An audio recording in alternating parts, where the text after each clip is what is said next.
Department Key adalah series kriminal asal Britania Raya yang tayang di Netflix pada 29 Mei 2025 lalu. Series ini mengadaptasi dari novel karya penulis Denmark, Jussi Adler Olsen, yang berjudul The Keeper of Lost Cause.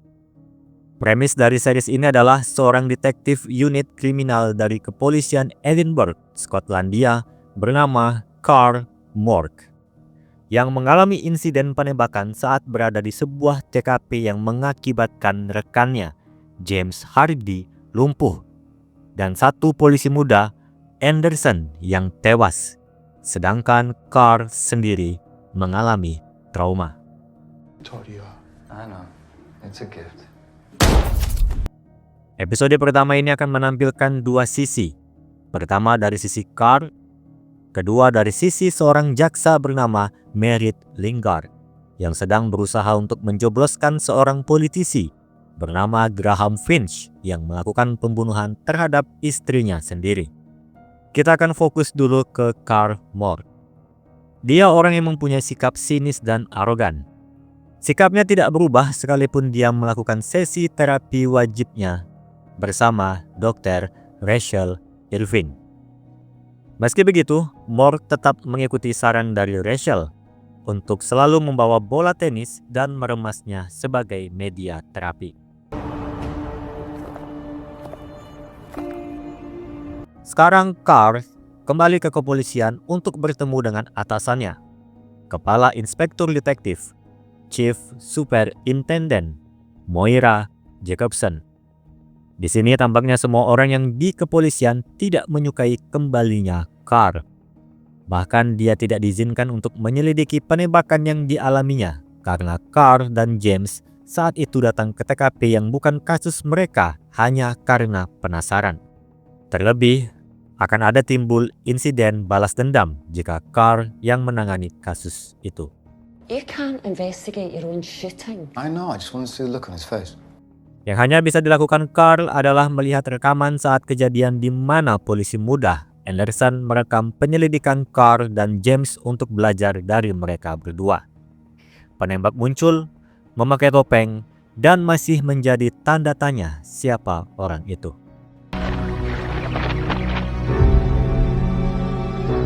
Sekarang pindah ke sisi Merit Lingard. Sifatnya sama seperti Carl Mork.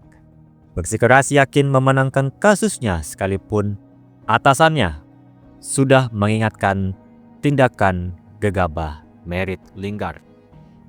Meskipun dia mengalami berbagai ancaman, tampak dia tidak gentar. Merit juga mempunyai adik yang mengalami gangguan mental dan memiliki pengasuh. Dan kembali ke kepolisian Edinburgh, Moira mendapati keluhan dari pemerintahan Skotlandia atas kinerja Departemen Kriminal yang minim dalam penyelesaian kasus. Bahkan, banyak kasus yang tidak terselesaikan. Moira membela diri karena departemennya tidak memiliki budget yang banyak dan kekurangan detektif dan ahli forensik. Atasannya menyebutkan, ada kasus 16 tahun yang lalu baru selesai sekarang. Mendapat hal positif dari masyarakat pada kinerja kepolisian. Atas hal itu, Sekretaris Kabinet menyarankan untuk membuka departemen baru, unit yang khusus menangani kasus dingin atau kasus-kasus yang tidak terselesaikan. Dan departemen itu akan memiliki budget sendiri yang banyak. Kantor jaksa mempunyai daftar kasus dingin itu, serta otomatis Moira akan mempunyai orang dalam di kantor jaksa dan bebas memilih kasus dingin mana yang menarik. Moira pun setuju dan mempunyai nama yang akan menjalankan unit baru itu. I suppose I could make that work. Pindah sebentar ke aktivitas Carl. Dia mengunjungi James di rumah sakit untuk memberitahu dia sudah kembali ke kepolisian. I went back today. Nothing's changed. Fucking morons. Lalu kembali ke rumah di mana dia mempunyai anak tiri bernama Jasper Stewart. Sifatnya sama dengan Carl, sinis dan arogan. You're a prick. So I keep hearing. Esoknya di kepolisian, Moira kedatangan seorang pria bernama Akram Salim, mantan polisi di Suriah yang sekarang bekerja paruh waktu di bidang IT.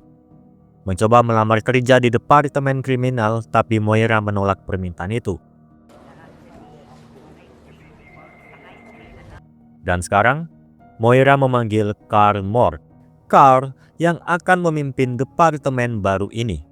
Pada dasarnya, ini cara Moira untuk secara halus mengusir Carl dengan menaruhnya ke departemen baru dan menjauhi kasus-kasus yang aktif. Bahkan kantor barunya ada di lantai paling dasar yang sudah tidak terpakai. Satu-satunya kantor yang menggunakan alfabet, Departemen Key. Mulai dari sini, sebuah kantor yang berdiri dari tempat bekas kamar mandi. Carl harus menyusun timnya sendiri. Setelah melihat kantornya yang masih berantakan, dia kembali menemui Moira yang sedang sibuk mengatur barang-barang baru yang datang. Carl sadar kalau budget departemen baru dimanfaatkan Moira untuk unit kriminal, tapi berusaha untuk tidak menuntut. Dia hanya meminta Moira untuk mencarikan seorang asisten. Moira setuju, tapi Carl harus segera memutuskan kasus pertama yang harus diselidiki. Pindah ke sisi pandangan Merritt Lingard, menghadiri keputusan akhir persidangan. Secara mengejutkan, dia kalah dalam persidangannya. Menjadi berita besar, Merritt langsung pergi pulang, tapi pesan-pesan ancaman kepadanya tidak berhenti.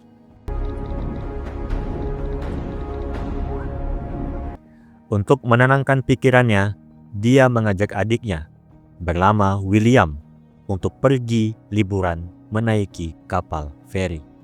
Kembali ke Carl, dia kedatangan asisten baru, Akram Salim, pria yang sebelumnya melamar kerja yang ditolak. Carl tahu pasti ini perbuatan Ross Dixon yang bekerja di bagian penghubung dan perekrutan. Ross pun dengan santai mengatakan Akram akan cocok menjadi asisten Carl. You two should get along wonderfully then. Awalnya, Carl ragu bahkan menganggap Akram sebagai OB. Tapi beberapa waktu kemudian, Carl melihat Akram membaca dan mengerti bahwa berkas-berkas kasus yang ada di departemen baru ini menyelidiki kasus-kasus yang tak terpecahkan. Dan dulu, Akram kadang mengerjakan kasus seperti itu saat di Suriah. Carl malu-malu untuk mengakui Akram sebagai asisten. Meminta Akram untuk memilah dan memilih kasus mana yang akan pertama mereka selidiki. I can do that. Great. Sedangkan Carl pergi menemui James. James memberi dukungan kepada Carl dari belakang layar. Sembari Akram mencari kasus yang pas, scene akan bersamaan dengan di sisi Merritt yang ada di atas kapal feri bersama William. William melempar topinya dan hendak terjun untuk mengambil, tapi dihentikan oleh Merritt. William kesal dan langsung meninju kakaknya. Merritt hanya diam dan langsung pergi.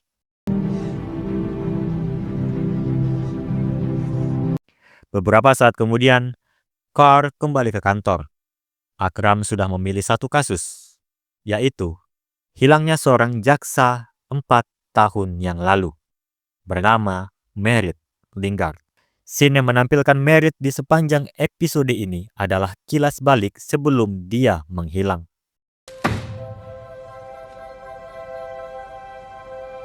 Carl merasa Merritt sudah mati, tapi scene penutup episode ini menampilkan Merritt dengan kondisi berantakan, berada di suatu tempat yang belum diketahui. Dia masih hidup.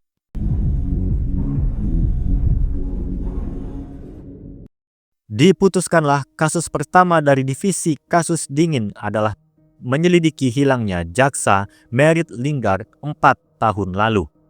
Detektif Fergus Dunbar adalah orang yang dulu menangani kasus itu. Kini sudah berhenti dan menghabiskan waktu di gereja. Pada saat itu, Fergus sudah mengerahkan semua yang dia bisa untuk menemukan Merritt Lingard. mengirim penyelam, menanyai orang-orang di garis pantai, penumpang di kapal, bahkan di kapal lain yang berlayar pada hari itu. Tapi tidak ada yang melihat Merritt kecuali adiknya, William Lingard. Masalahnya, William memiliki gangguan mental. Pharaoh knows what harmed her. It was him. Sekarang, Carr dan Akram akan menuju fasilitas perawatan di mana William berada. Fasilitas itu bernama Igley House. Dalam perjalanan, Carr ingin tahu bagaimana Akram bisa sampai ke Edinburgh. Diketahui kalau Akram pindah karena salah satu rumah sakit Edinburgh ingin merekrut istrinya yang seorang ahli bedah. Akram mempunyai 2 putri yang berumur 9 dan 11 tahun. Sekarang sampai ke Igley House, bertemu dengan Dr. Fiona Wallace, kepala Igley House yang tidak mengizinkan William untuk bertemu dengan pengunjung. William diketahui menderita afasia, bagian otak yang beroperasi dalam bahasa, ekspresi, dan pemahaman telah rusak. Meskipun Carr bersikeras untuk menemui William, Fiona tidak peduli. Terlebih, Carr datang tidak membawa surat perintah. Setelah Fiona pergi, Akram menanyai resepsionis di sana dan mendapati kalau ada satu orang yang mengunjungi William seminggu sekali. Tidak sesuai dengan pernyataan Fiona yang mengatakan William tidak berinteraksi dengan siapapun. Pengunjung itu bernama Claire Mars, pengasuh William sebelum Merritt hilang. Jadi sekarang mereka menuju rumah Claire. Di sini Claire tidak percaya dengan tempat William sekarang dirawat. Saat Merritt hilang, William berada di panti sosial dan ditemukan oleh Fiona. Fiona mendengar soal William dan ingin mempelajari di klinik pribadinya. Itu karena William tidak difabel sejak lahir. William kecelakaan pada umur 16 tahun, mengalami trauma kepala yang serius. Mary tidak menceritakan pada Claire kecelakaan apa yang dialami adiknya itu. But it's an injury that caused us problems with speech aggression and Seminggu terakhir sebelum Merritt hilang, hari-hari seperti biasa bagi Claire. Hanya saja saat Merritt dan William pergi menaiki kapal feri, Claire tidak diberitahu. Dia datang ke rumah, sudah tidak ada orang. Merritt tampak gelisah menangani satu kasus, tapi Claire sudah sering melihat itu. Kasus Graham Finch, kasus yang dilihatkan pada episode 1 di mana Merritt kalah dalam kasus itu. Claire mengatakan Merritt hanya mempunyai William, tidak ada keluarga lain, teman, pacar, bahkan merahasiakan penyakit adiknya pada publik. Hanya Claire yang mereka punya. Claire sudah 12 tahun mengurus William.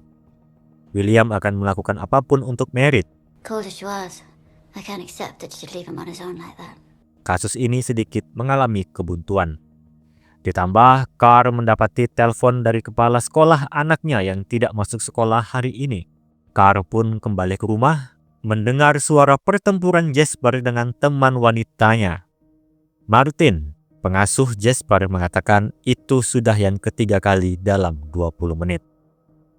Beberapa saat setelahnya, Jasper dan teman wanitanya keluar dan langsung pergi tanpa berbicara panjang dengan Carr.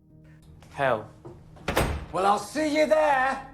Pindah ke sisi Akram, dia disuruh Carr untuk mendapatkan data mengenai Merritt kepada Rose. Rose sendiri mengingatkan Akram untuk tidak terlalu dekat dengan Carr Mork. Diketahui kalau Rose dulu pernah menjadi anak buah Carr sebelum Carr ditembak. Lalu kenapa Rose sekarang ditempatkan di bagian administrasi? Tampaknya Rose memiliki sedikit gangguan mental.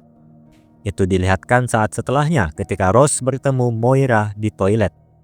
Rose meminta Moira memasukkannya lagi untuk menangani kasus dan sudah minum obat untuk mengendalikan gangguannya. I'm taking my medication, keeping my head down like you asked. Di sisi Carr mengunjungi James, dia menceritakan kegiatannya hari ini termasuk kasus yang dia tangani sekarang. Carr pergi dengan meninggalkan berkas kasus Merritt kepada James. Dan sekarang pindah lagi ke sisi orang yang dicari, Merritt Lingard. dilihatkan kalau ada dua orang misterius yang tampaknya adalah penculik Merit, seorang nenek-nenek dan pria muda memakai topi. Sebulan sekali, Merit dipaksa menebak mengapa dia bisa berakhir di sini. Pada dinding kamar dia ditahan, dia menulis nama-nama orang yang berhasil dituntutnya sepanjang karirnya. Dan kali ini Merit memilih nama Kirsty Atkins. Dilihatkanlah flashback pertemuan Kirsty dan Merit di penjara. Kirsty dijanjikan untuk tidak dipenjara jika bersedia menjadi saksi pada kasus persidangan yang ditangani Merit. Hanya saja Merit memiliki alasan untuk tetap membiarkan Kirsty di penjara. Kirsty juga melihat Merit di TV. Kirsty mengaku kalau mengenal istri Graham Finch dan ingin meminta jaminan bebas dari penjara jika Merit ingin informasi itu. Namun tetap saja Merit menolak karena merasa Kirsty berbohong. Tapi sekarang dia menyesali perbuatannya. Hanya saja para penculik menyuruh Merit untuk berhenti berakting karena bukan Kirsty yang membuatnya berakhir di sini. You can't keep me in here forever. Beralih ke Carl yang berada di kantor. Dia kedatangan seseorang bernama Stephen Byrne. Dulu dia adalah atasan dari Merit Lingard yang sekarang menjadi jaksa agung. Dia datang untuk menanyakan mengapa Carl memilih Merit sebagai kasus pertamanya. Carl mengatakan dia merubah persepsi keraguan pada kasus ini untuk mengatakan kalau ada yang tidak beres pada Merit. Carl langsung mengajukan pertanyaan-pertanyaan yang secara tidak langsung menginterogasi Stephen Byrne. Sebelum Merit hilang, dia kalah dalam persidangan Graham Finch. Sedangkan Merit dikenal sebagai orang yang tidak ingin kalah. Apakah itu ada hubungannya dengan Merit hilang? Stephen mengatakan kalau Merit sebenarnya ingin mengajukan pengadilan kembali dengan menuntut Graham atas pembunuhan tidak disengaja. Diketahuilah kalau Graham membunuh istrinya sendiri dengan mendorong istrinya dari tangga. Why did you tell the police that you thought Mary had taken her own life? Lalu Mork menanyakan mengapa Stephen memberi statement pada polisi kalau mengira Merit bunuh diri. Stephen menjawab kalau Merit tidak bisa melupakan kekalahannya terhadap Graham Finch. Yang diketahui Stephen, itu bukan sifat Merit yang dikenalnya. Pembicaraan mereka terputus ketika Akram datang untuk meminta Carl datang ke lantai atas dan bersiap-siap. Stephen lalu pergi dan Carl kesal. Akram memotong interogasi tidak langsungnya itu. Akram mengatakan kalau Carl harus tampil di konferensi pers tentang departemen baru dan kasus Merit Lingard. Sampai ke atas, tanpa persiapan sama sekali, dia diminta untuk membaca teks yang sudah diberikan untuk memudahkan Carl. Dan sekarang gilirannya untuk memberikan statement. Setelahnya, dia dihujani berbagai pertanyaan oleh pers tentang kasus Merit bahkan sampai ke kasus penembakan yang dialaminya. If it's true that you and D.I. Hardy knew the victim. Carl lalu mengalami serangan panik. Dia langsung meninggalkan konferensi dan berjalan keluar gedung sambil memori penembakan yang dialaminya menghantui. Akram berhasil mengejar dan menenangkan Carl. Dengan disiarkan langsung di TV, semua orang yang terlibat di kasus ini mengetahui kalau kasus Merit dibuka kembali. William, sang adik dari Merit, entah alasan apa, langsung melempar TV yang menyiarkan kasus kakaknya ke jendela dan pergi melarikan diri dari Igley House.